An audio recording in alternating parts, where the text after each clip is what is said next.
to my Minecraft Let's Play! Today we've entered VRChat.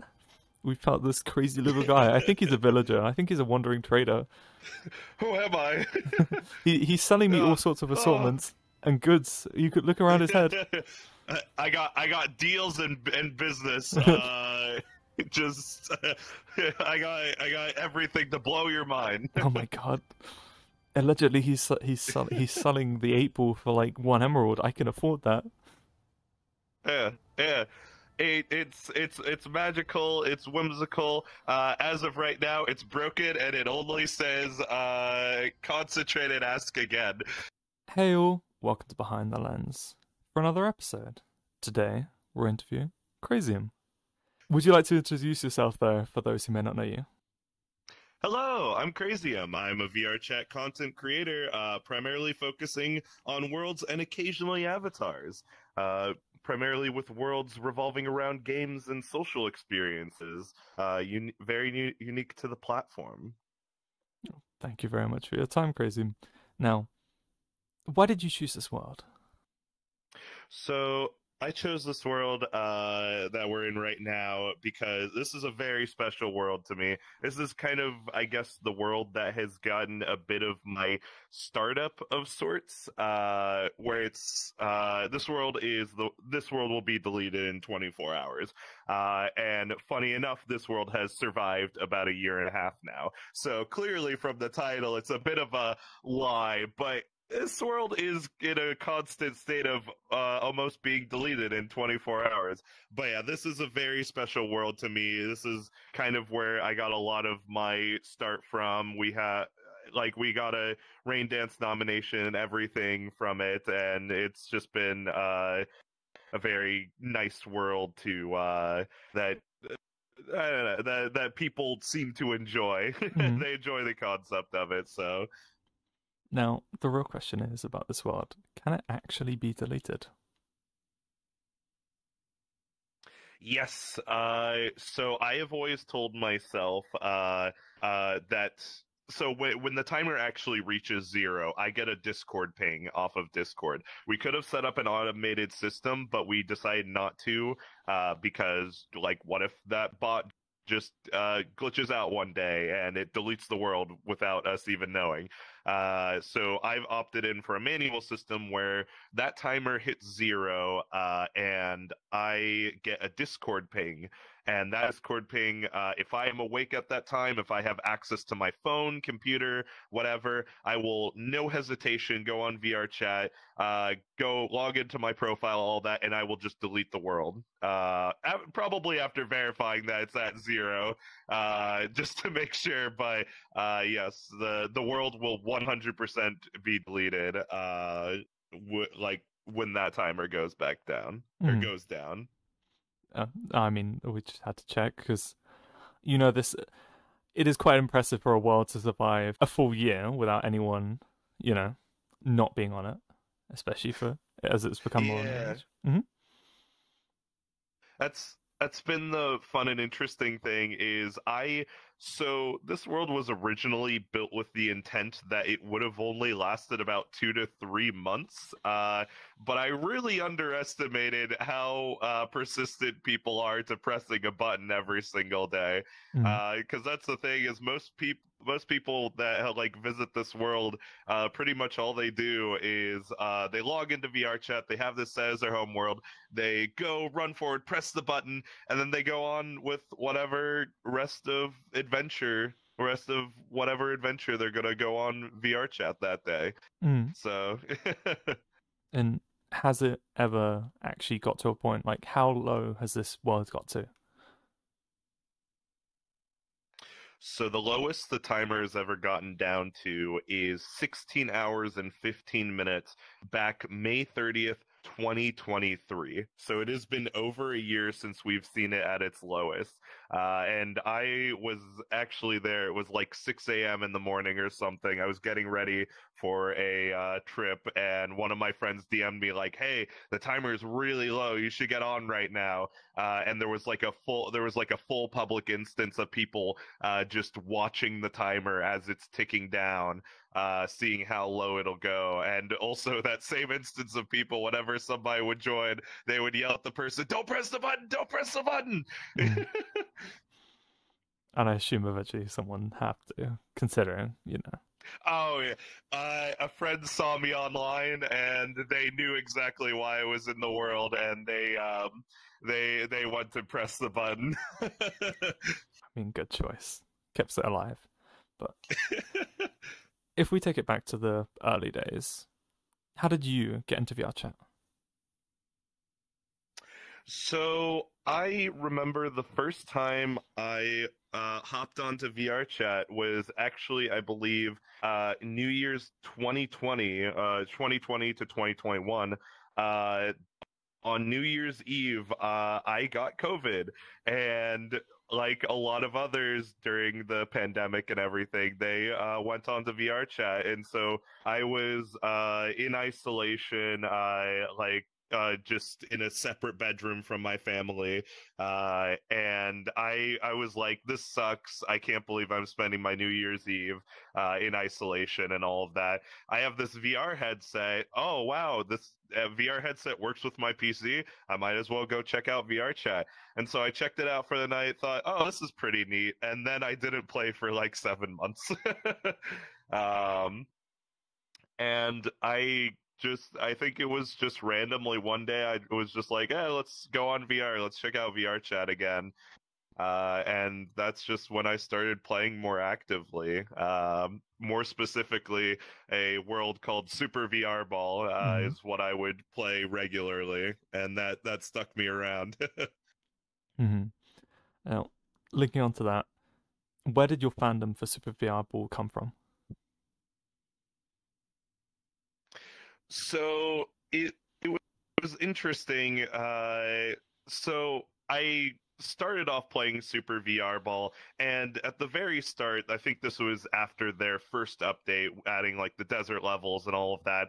And so there were a very few amount of speedrunners, and so I started speedrunning the game, and there were like only 3, 4, 5 of us at that point, and it just kind of I just kind of stuck with it. It was a very fun game, very polished. I got to meet a lot of people there, and that's the thing is I am terrible at meeting people in just public chill instances where people are just talking to each other. I always like having something to do, and VR Ball allows me to be able to talk with people while also just playing a game, and so we could just casually have a conversation but be doing something on the side. And so as that went on, I just kind of stuck around in the community, and I guess if you play something enough, you start getting recognized as, oh, you're that guy in Super VR Ball. Like in that Super VR Ball instance, I've seen you before, and it just I just kind of stuck around with it, and more people recognized me through that until I started just making my own worlds and projects. Makes perfect sense. On top of that, what is your best memory related to VRChat?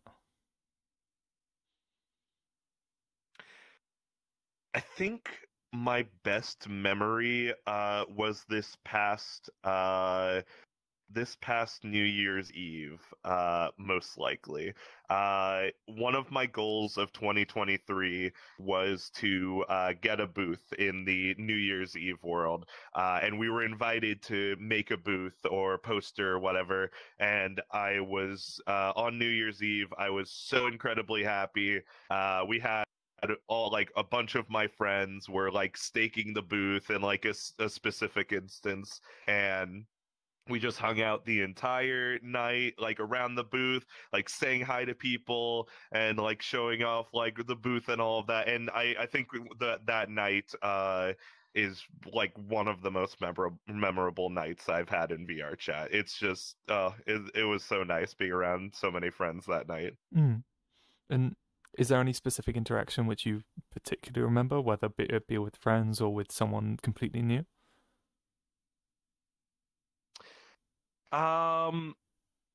Not exactly. I guess one part of the night we always try. My friend group always tries to submit a video for the New Year's network thing that they show off. And so I think late in the night, it was like very late, like 11, 12 p.m. or something, right near the New Year's for me. I remember we got like the entire instance around the video right as our video was about to play, and just hearing people just laughing at the video and having a great time with it. I think that's a great memory. Another thing I remember from that night being a great memory is shortly after it hit midnight, I was still with a couple of friends, and we drank way too much, and one of my friends put on the brain rot song that is Skibbity Fortnite, and I thought in my drunken state that was the greatest shit ever, and it Mm-hmm. I remember that very distinctly as well. Mm-hmm. Yeah. It makes me slowly go insane, but yes. Oh, believe me, it was like it was just past midnight. Like drunk in the head. It was absolute brain rot, and it was incredible. Oh, well, linking on to kind of how you are and what you kind of do, how did you start game development? And how did it develop into VRChat? Yeah. So I started game development in my last year of high school. We had a senior project that all the seniors have to do, and it was very free. It was kind of do something that would progress your career or like what you want to do as a career. So initially I wanted to do web development because that's something I already knew, but I found it very difficult to make a project out of that. So instead I had the great idea, oh, let's develop a game. Yeah, that'll be an easy, fun project. I want to do that. It was not easy at all. It was fun though. So I spent that year learning Unreal Engine, learning how to model, texture, all of that, and I made this very terrible 3D platformer called Snowscape. And after high school, I just kind of continued to chip away at the project, making it better and just kind of working on this 3D platformer dream of mine until eventually, around the time when I started playing VRChat, I realized that this game is way too ambitious of an idea for me as a solo developer to work on. So I kind of stopped it, and around that time is when my great friend Squid invited me to the community meetup to check out the worlds and whatnot people were working on, and that just seeing the worlds and games people were working on kind of inspired me, like, oh, I want to do this as well. Like I want to just make worlds and show people and hope that they have a good time with them. So kind of shortly after that time, I started working on my first couple of worlds. Yeah. No, everyone has to start somewhere, and it makes complete sense. Yeah. But how did you eventually come about with hosting for Community Meetup? So I believe it was around last year, June. I can't believe it's already been over a year that I've been a host. The former host, Cyan Laser, was stepping down, and Squid just messaged me asking if I wanted to help host, since I did a lot of community event stuff for the Super VR Ball community. Why I would host like tournaments and whatnot, and so with a very nervous yes, I then started helping to host and all of that, and over a year, and I've been helping host the community meetup for over a year, and it's always nice that we have 3 hosts, because in case somebody's running late, or if somebody can't make it, there's pretty much nearly always a guarantee that somebody can host for that week. So yeah. I mean, we recently saw that in, I think it was last week's, when your VRChat went out, but here we are. Yeah. I've been dealing with some internet issues last week, and so I got to the end of the whole intro speech, and I was like, "All right, if you want to." Yep. It was a beautiful And cut. luckily, Faxor was able to take over. Yeah, Mm. it's Faxor was able to take over, and that's why we always have three hosts, because timing stuff like that. It's always going to happen. People are going to crash, desync, have to do something else IRL related. So it's just always good that we have backups. Yeah, no, makes perfect sense. But linking back onto some of the worlds you've made, do you seek the sun? Do I seek the sun? Now, that isn't a VRChat world I've made. However, last week I participated in a 96-hour game jam. Oh. Yeah. And so last week, the Game Maker's Toolkit runs a yearly game jam. Normally it's 48 hours. This year they made it 96 hours just so people would have more sleep and totally get more rest and all of that, and totally not me just working on it for the additional 48 hours given. And so that isn't a VRChat world. You can play it on my itch.io. However, since the game was completely made in Unity and whatnot, and it doesn't actually have any code restricting that isn't exposed in Udon and whatnot, I had a friend jokingly say the other night, like, "Oh, what if you ported it to VRChat?" And I do think I will probably put in the effort. I don't know how long it'll take me, but I do want to actually port over that small 96-hour game jam game into a VRChat world. So I don't know when this releases, but hey, if it's out, go check out that world. Exactly. See, I'm just ahead of the curve here. What can you say? There you go. Yeah, you're just predicting my VRChat worlds before I can even announce them. I'm sorry. Listen, I don't know how long I'll take to edit this. It'll be out when it's out. But yeah, it'll be out when it's out. Hopefully not more than a week after recording this, honestly. well, you've got a week. Hopefully. Probably. Yeah. Okay. Maybe. We'll see. We'll see. But on top of that, out of all the worlds you've made, which do you feel you're most proud of? Ooh, okay. So I would say from a concept standpoint, probably the 24-hour world, just because I really like the concept and story that we have behind it, where you kind of have two choices. You can not press the button and let the world get closer to its death. However, with each passing hour, you can see the different changes in the world.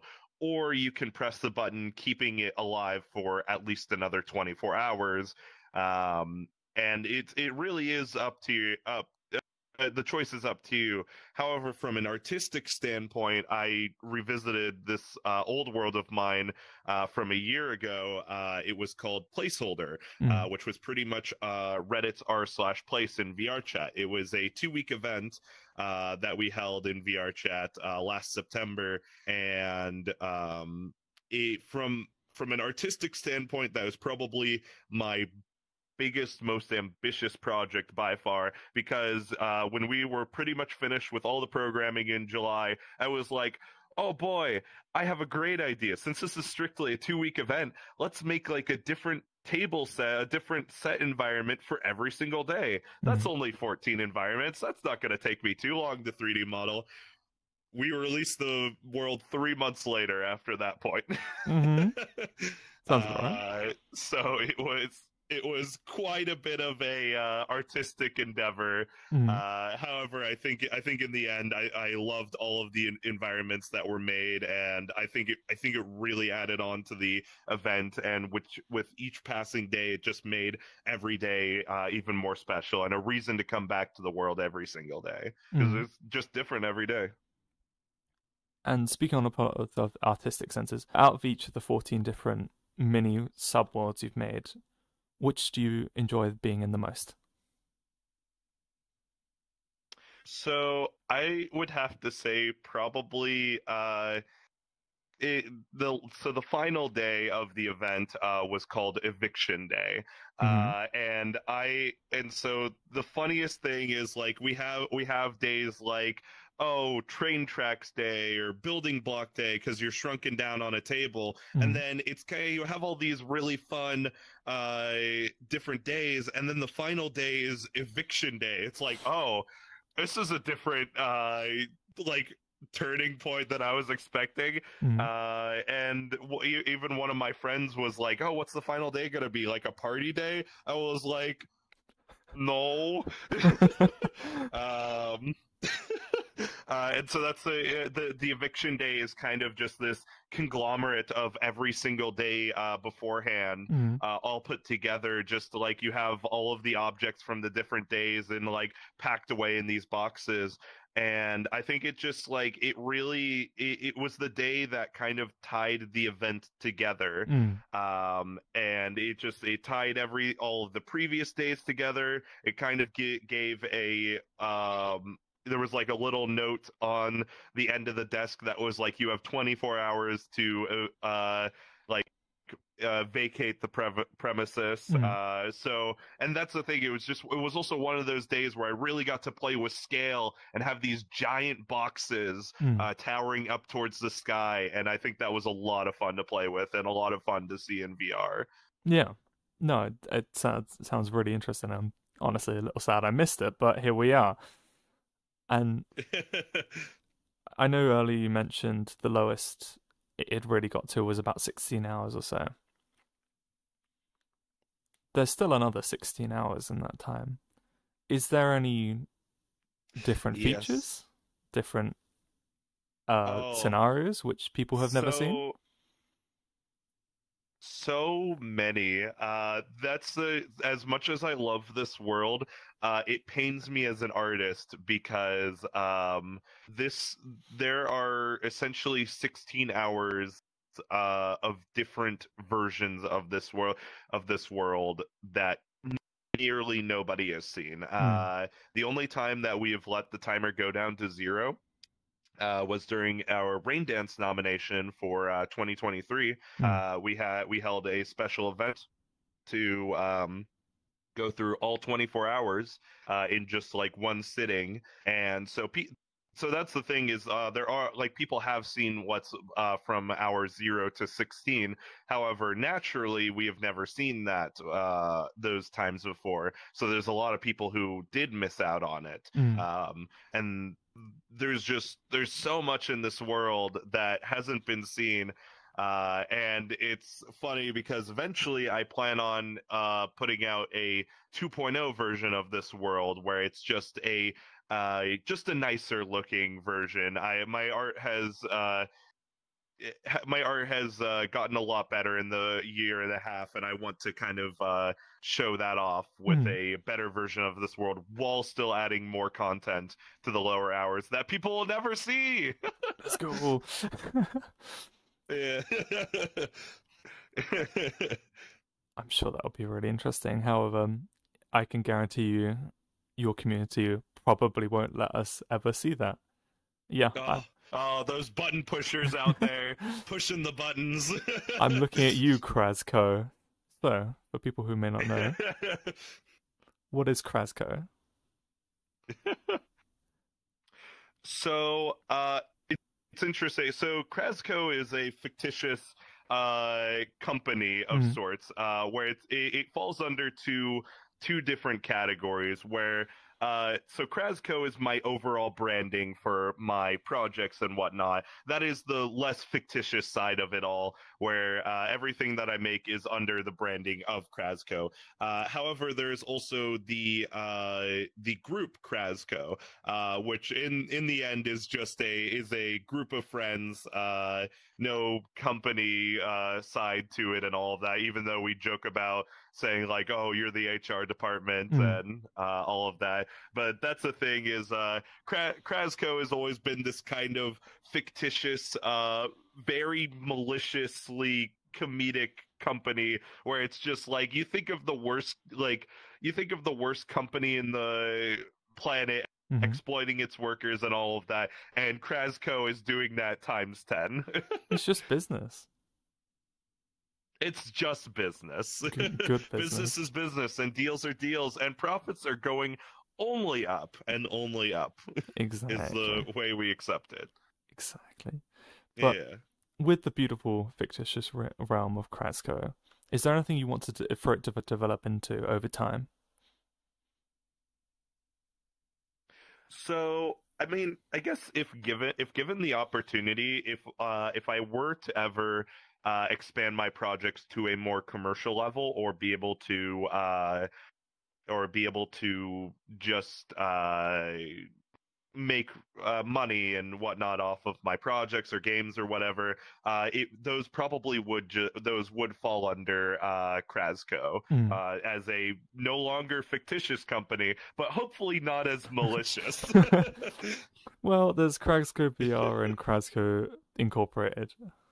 Yeah, that's the Krasco as a evil corporation company will hopefully be very separate from, if in the future I ever do it, Krasco as, I don't know, an actual studio or Mm. um a company of sorts. Hopefully, we don't go down the evil path. Business is business. Business is business. Good Exactly. business. Good business indeed. Thank Hmm. you. But speaking upon Krasco, are there any other communities you find yourself often working with? I know you mentioned Super VR Ball. Yeah, for the most part, I tend to try to keep my circle quite small, Mm. just so I can delve a bit more attention towards these the communities I'm already in. So Super VR Ball is one. The Krasco, obviously, another. The community events and all of that, I believe, is the third. Mm. There are very short spurts of other communities that I help out with, Mm-hmm. or if just somebody needs a script to be written up, I'm like, yeah, I could probably do that. But for the most part, those three are primarily the ones I'm most active in. Yeah, perfectly fine. And are there any other projects that you're currently working on? Yes, I believe so. There are two current projects that I am working on, and I won't get into them too much. However, there is another project that I did already mention that I'll work on, that I'll mention in a second. But Mm. there are two projects that I am currently working on, hopefully to get out by the end of this year.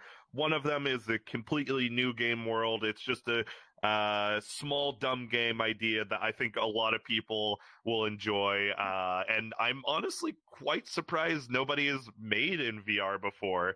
It's just based off of a really dumb meme, and I hope people have a lot of fun with it. Mm. I'm hoping to get that out quite soon. It's still in development, and probably we'll start playtesting it sometime next month. So, hey, I host playtesting, so join the Krasco community if you want to join in that sometimes. Exactly. But the other one is still very well in development. It's a collaboration with another world. It's going to be an update onto another world. I was invited to just I'm keeping it quite vague Mm. because it's going to be in development for a while, but it's an update to a pre-existing world that I was invited to help work on, and that recently has been making a lot of good development on my end. I've been doing a lot of art for that, Mm. and I'm hoping to get that out, or at least start playtesting before the end of the year. Maybe it just kind of depends how quickly I can 3D model stuff. As for the one project I mentioned earlier, the 2.0 version of this world, that is a project I'll be hopefully finishing up before the end of this year. Mm. It's going to feature a completely new landscape to the forest. It's going to feature completely new things in the lower hours. I mentioned earlier that this world was essentially built for As the world was essentially built with the time span in mind that it would have lasted only about 2 months, and so I would consider that there's really only roughly about 2 months of content in this world. I want to expand that to 2 years of content, so I want to have a lot more stuff. I want to, as the timer goes down, the world changes and all of that. However, I also want to reward people who keep the world alive, and the longer the world survives for, the more changes that actually happen in the world. So there will be kind of two different things. There will be changes as the time goes down and changes as the world survives. That is still in development. I'm hoping to get that out by the end of this year, but those are kind of the main things I've been working on. And at this point, it's all very long scale projects where it's just like, I still got like 5 months until the end of the year, but it's like, I hope I get them out before the end of the year. You got time. You got a little bit of time. You'll be all right, probably. Oh, yeah. And now, Yeah. 2 questions immediately came to mind. If you were being incredibly mean, would you consider having 2 separate worlds, being the old version and the new version? Because then people can't immediately homeworld. Yeah, and then press the button. So I think I've considered making an archival version of this world when the update does come out, just because I think with updates, there will always be a group of people who prefer the old version. Yeah. I would call you crazy because the new version of this world is just way better and way nicer, at least so far in development. But there will always be the group of people who prefer the old version. So if I were to do that, I would probably just have the archival version, and they would both have the timer. However, the button would be linked up in both worlds, and the timer would be linked up in both worlds. So even if you press the button in this world, it'll still reset the timer in both worlds. Same with the button in the other. But I'll have to see. At the very least, I will be archiving the old version in some way, shape, or form, as just a separate world. How public will that be? I don't know. I'll figure that out eventually. I mean, that's still incredibly mean, making 2 worlds now linked. Yeah. Oh God. Double the chance to press the button. Oh God, that's sick and twisted and kind of evil and devious, but like it makes sense because it's Krasco.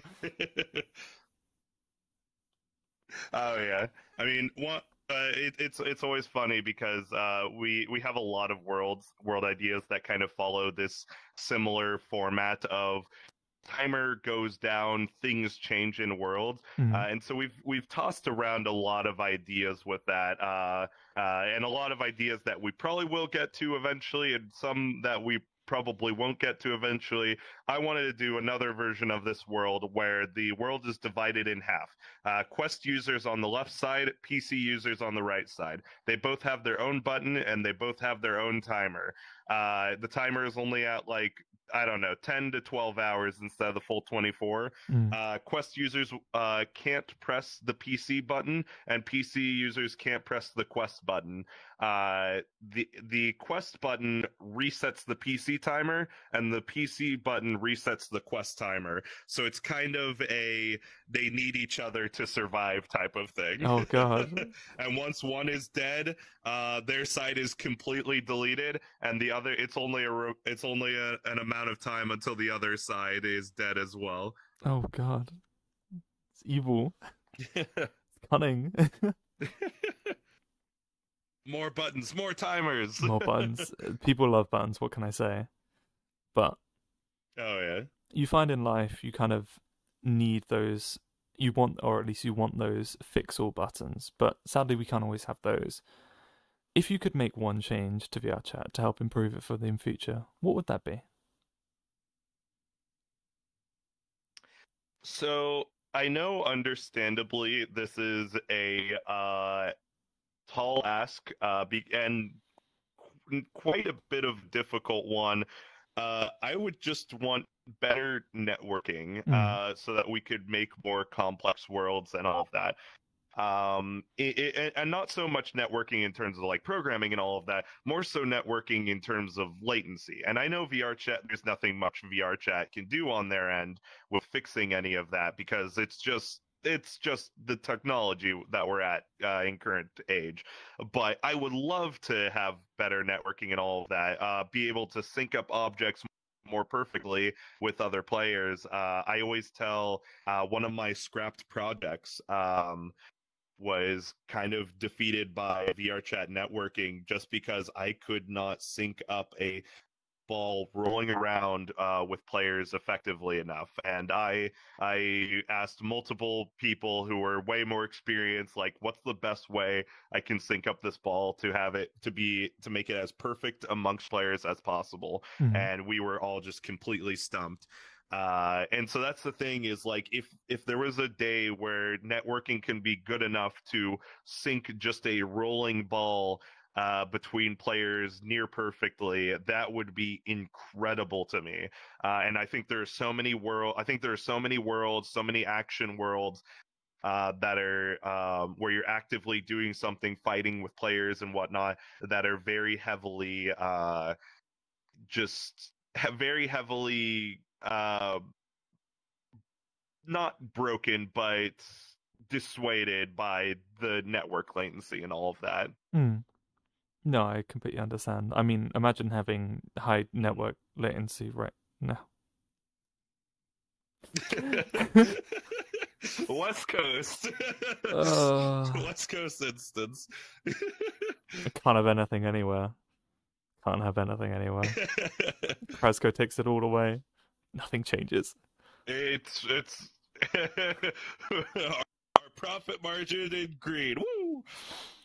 Now, moving on to some more personal kinds of questions, which is some link to other worlds, but other link to more general things. How did you get into graphic design? So, going back to high school, I needed to, I remember I went to a very nerdy high school, very technology based and all of that. In the 9th grade, they had all of the freshman students take this kind of 4 quarters class, where each quarter of the year you were technically in a different class, and one of those classes was Photoshop and animation. I'm not too big on animation, but that was my first introduction to Photoshop, and I love this program. I love being able to Photoshop my friends' faces onto dumb memes and whatnot. It was great. And so I'm like, wow, I really like this. I should do the graphic design like class for next year. And so in the 10th grade, I did the graphic design class, and which mainly revolved around Illustrator. I love Illustrator, Photoshop. Those programs are great, albeit they're run by Adobe, so that's not great. But I digress. So I got my start in graphic design in the 10th grade, and just I've kind of stuck with it, making logos and graphics and all of that. And I was never the best artist at first, but practice makes perfect, and I think I've gotten a lot better over the years since then. No, I mean, certainly have, considering you've got your own your profile along with your avatar and your little overlays, which people can see on their UIs, especially during events. I assume that's all custom made. Yeah. Oh yeah. That's that's all just like I have an Illustrator file that just has all of those icons and whatnot, just all laid out. No, it makes perfect sense. But speaking on the same lines, what does your avatar represent to you? So my avatar is kind of a conglomerate mess of a lot of things that make me me. So I could kind of go through a lot of the story with it. The main outfit is an outfit I actually own in real life. except I think minus the shoes. I think the shoes are the only thing I don't own. But I own this is an actual shirt that I own. I own a blue jacket like this with the Krasco logo on it. Obviously, I don't wear very Mickey Mouse-esque gloves IRL, but this is just from an inspiration. Like the Mickey Mouse gloves are a game I used to play a lot and do graphic design for Toontown Rewritten. Just very much inspired off of that, and so. This avatar is based off of a Kirby Superstar / Kirby Superstar Ultra Boss named Galactic Nova. It's just this big circle creature with a bunch of cool objects around its head. So I was like, I want to do that, but I want to make it my own and add a whole bunch of objects that represent my life in some way, shape, or form. We have like Super VR Ball. We have a logo from an old game that I was working on. We have the stopwatch from Toontown Rewritten. We have the feathers and the bird, just because I really like birds. The star from Kirby, an 8-ball, which is the first VRChat project, or like the first VRChat Udon project that I ever worked on. We have just these different discs of like different games that I play. There's like Kirby Air Ride, Pikmin, and the bird pet counter and the just DVD logo knocking around. Those were just cool ideas suggested by people. But yeah, it's just kind of a massive like mess of things that make me me. Yeah. I mean, that's, at the end of the day, that is what everyone kind of strives to represent, and you have quantified it, the pure essence of it, by making it literally you. Yeah, that's why I'm like, what have I worked on? Let's just smash all of those onto my head. Why not? And I also see around your neck you have Fox. Yeah, so the fox scarf is from an old character that I used to work on, the high school project Snowscape. The character had a fox scarf, and so this has been like the one consistent thing between all of my avatars, is that all of my main avatars will have some sort of representation of this fox scarf. And I believe this is still the same model that I made all those years ago, just very much retextured to look a lot nicer. I mean, yeah, everything can do with a little lick of paint every once in a while, but it's good to know where your roots are, and oh yeah, you've clearly shown it. But speaking on to references and games, if you could name one game, which would be your favorite? I would have to say, okay. So Portal 2 is probably my favorite game of all time. I think in terms of games that I have played, it is probably the game that is just a masterpiece. There are like no flaws in it. The story is incredible. The gameplay is fun, and Valve really does just hit every perfect checkbox with that game, which is funny because I look back on it and I say that's my favorite game, and like none of my art or anything is inspired off of Portal 2 at all. Yeah, no, certainly. I would have expected something either linking onto Pikmin or Kirby or even Toontown, because I know you incorporate a lot of that.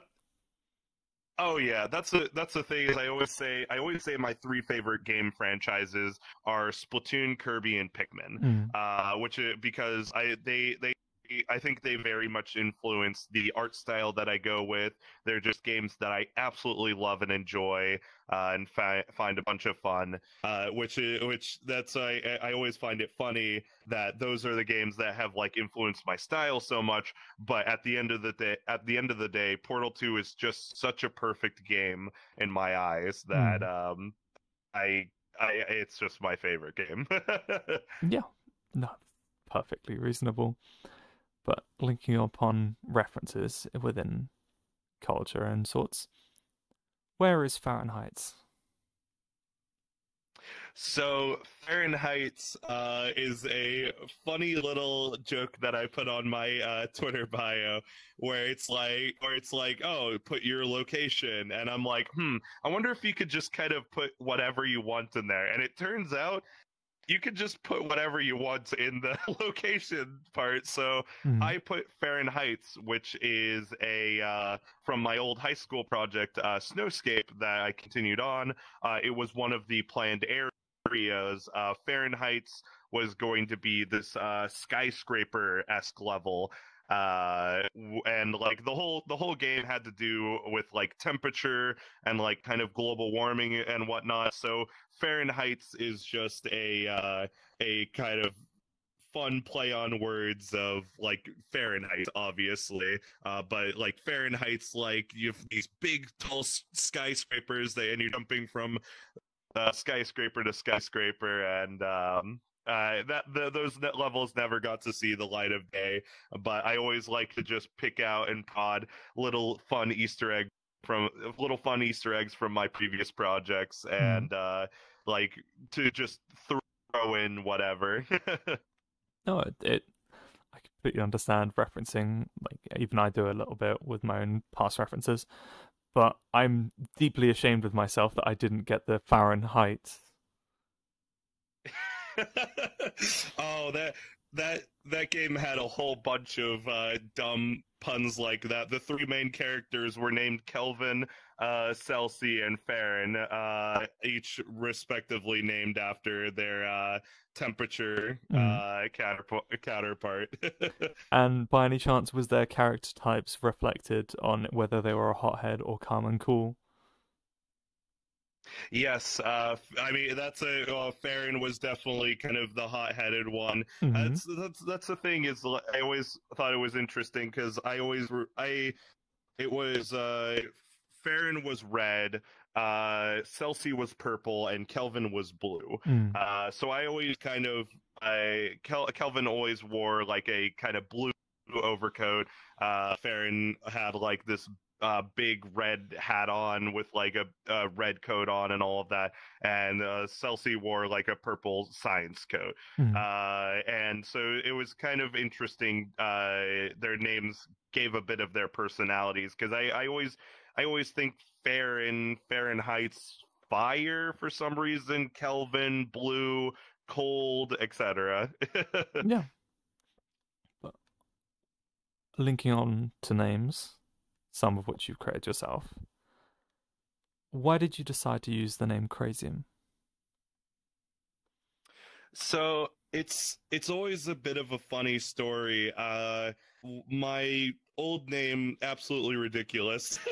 I made my old username Crazy Guy 619 when I was like 10 years old or something. When I first bought Minecraft, it's the stereotypical really young kid like username, like, oh, Crazy Guy 619. Mm-hmm. That's funny. And so eventually I played a whole bunch of Minecraft. Eventually Minecraft allowed players to change their username, and I saw a whole bunch of my friends changing their usernames to different stuff, and I was like, oh, I want to do that too. Oh, I have this great username idea. All right, let's put it in.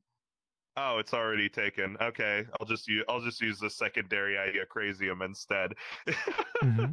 And it's just always kind of stuck with me. I've always been Crazium, and I've really liked the name. It's just kind of a combination of crazy and cranium. And I think the funniest thing is that I had this first idea for a username that I thought was so cool and so grand and would have been the greatest username ever, and it was taken, and I cannot remember what that username was. I don't know. I don't remember what it was at all, and I don't remember what was so grandiose about it. But I've been happy with Crazium, and it's delved off with Krasco and all of that. And so I've just kind of stuck around with it since it's been like over 10 years now. You find with names, you build a brand, a personal brand around them of just, that's you. Mm-hmm. Likewise with myself. But although I'm struggle with my words and make it hard to breathe, how much oxygen do we have left? Oh, we have, as of the time of this recording, we roughly have about 500. No, not 500. Oh no, you're putting me on the spot here. Do I even? Our website's not even working. No.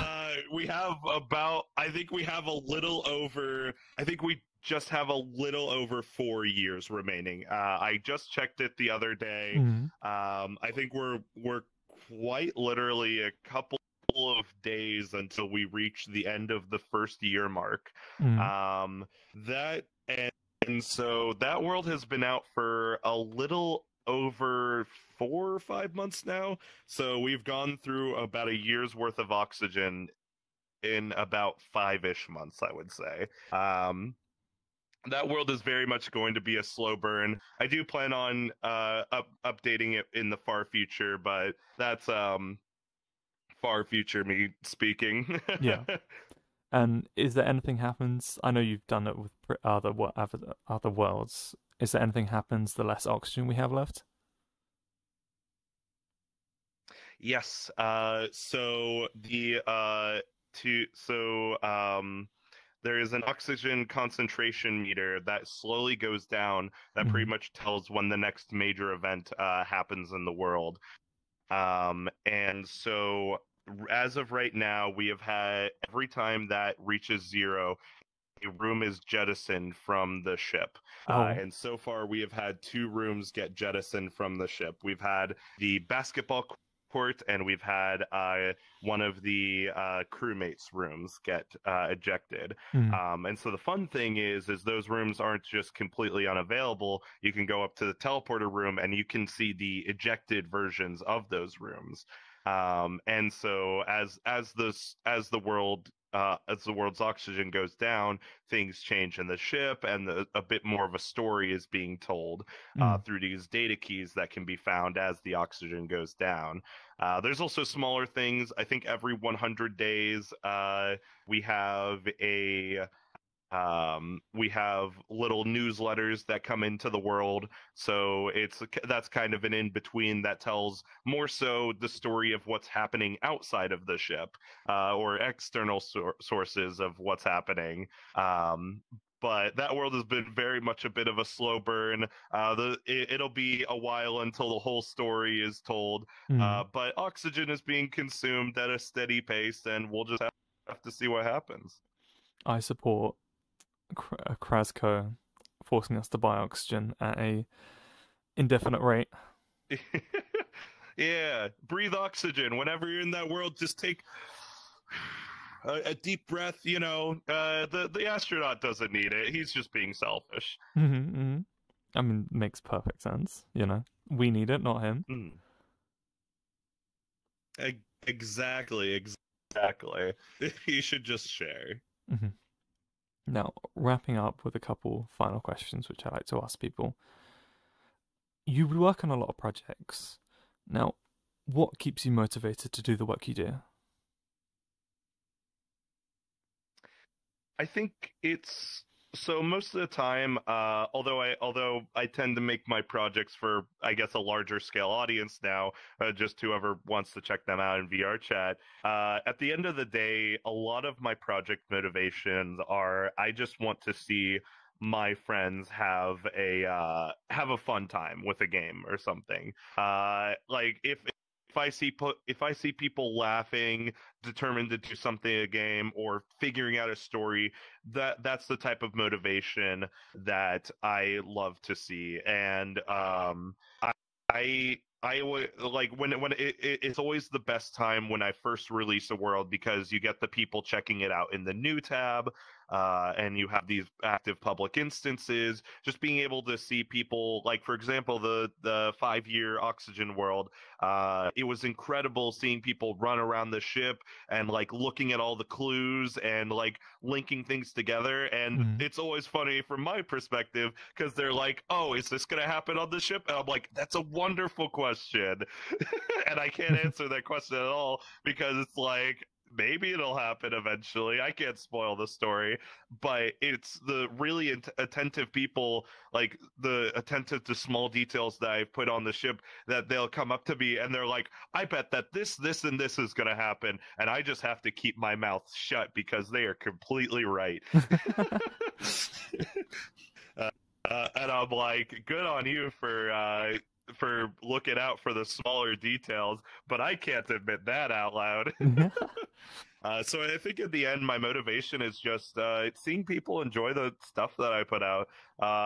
It's just in the end, I always want people to have a fun time with whatever I put out, and if they're doing so, then I always consider the project a success and move on to the next thing that I hope people will enjoy. Mm. Oh, it makes perfect sense. Now, you make a lot of projects, but everyone has a dream, you know, the dream of Krasco. Is there any dream project you would like to do? Yes.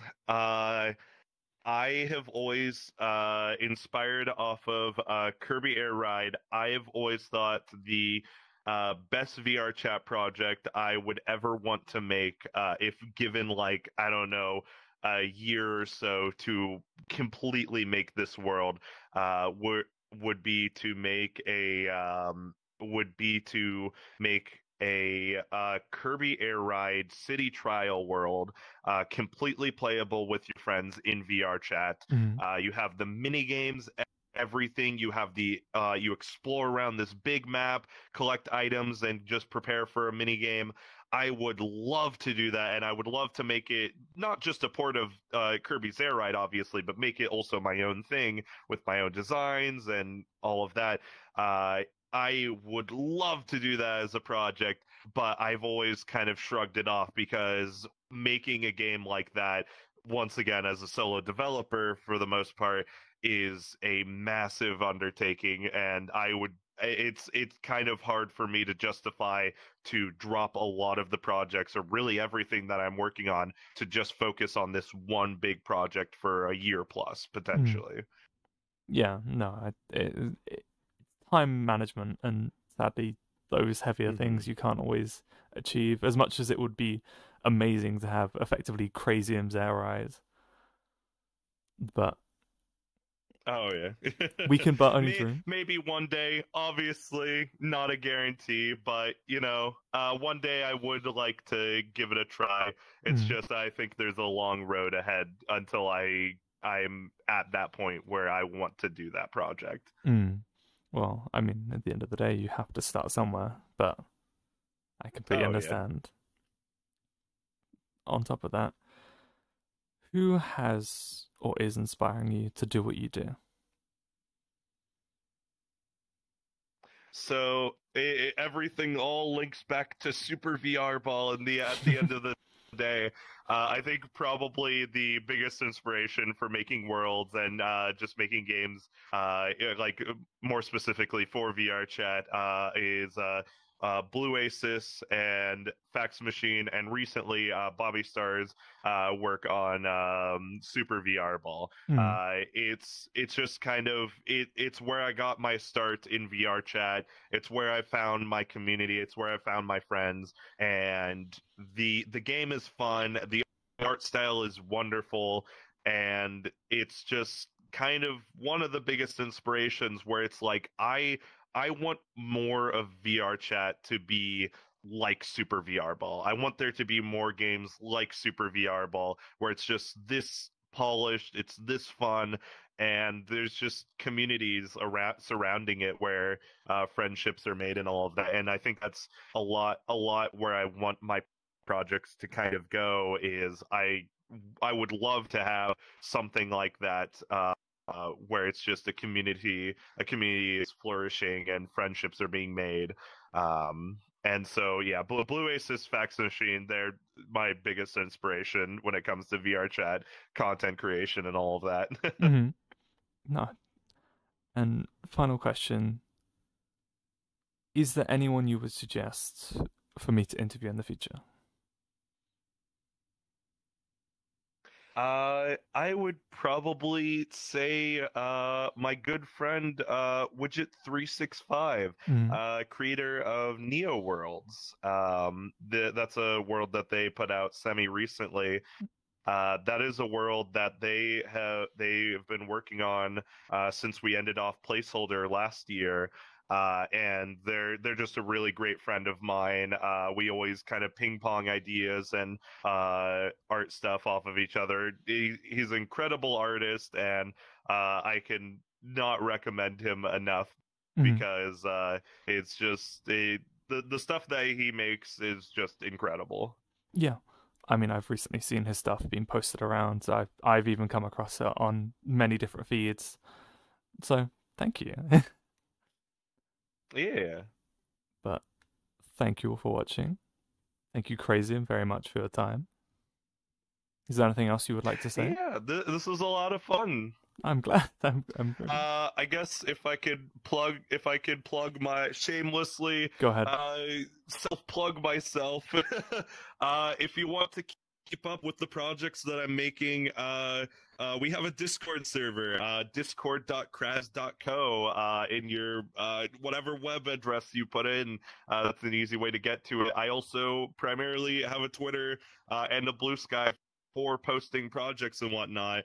So if you just want to follow there as well, that's perfectly fine. But we run play tests, we have game nights every so often, and if you just want to see what all that's about, feel free to join. I guess the secondary thing I'd like to plug is the community events. If you're working on world stuff and you want to show that to a big group of people, or if you want to just network and ping pong ideas off of people, the community meetup we do every single Sunday, based off of the community events group in VRChat. We run it 1 p.m. Pacific Standard Time, 4 p.m. Eastern, and show off the worlds that you're making for VRChat. But yeah, I think that's pretty much it. Perfect. Thank you all very much for watching. Again, thank you, Crazium. Please take care. Have a lovely day and or evening. Thank you. And bye-bye. Goodbye.